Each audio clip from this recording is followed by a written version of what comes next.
Hello everyone, today I'm going to show you how to buy Ethereum blockchain coins on your Trust Wallet application.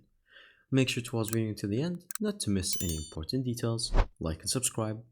Now, there are two options for you to do this action.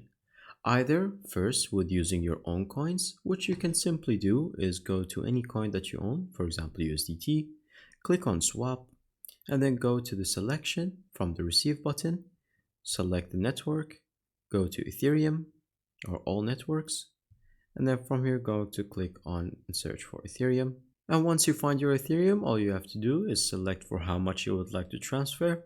So for example 50 cents, and then from here click on continue and then approve USDT, and it's going to get transferred to it using the network and everything going for it. And from here you can transfer it and receive it.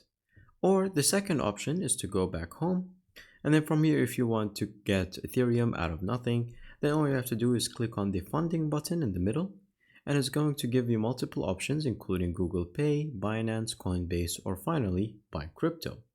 And so from here you're going to click on it, and then you're going to select from the Bitcoin, and then you're going to switch it to Ethereum. And then from here you're going to select whatever amount you would like. The minimum to buy Ethereum from your credit card is going to be $5. So once you click on $5, now it's going to click on continue, and it's going to redirect you to a new page, which is going to be the transfer method. And so from here you're going to select the amount of money and then the payment type, and then from here you're going to click on buy now, and so you're going to enter whatever email that you collect, and then from here click on continue to verify yourself. And once you enter the verification code, they're going to ask you for your bank card details, and once you enter those, you're going to buy them instantly and it will receive on your account. Thank you guys for watching. See you next time. Bye bye.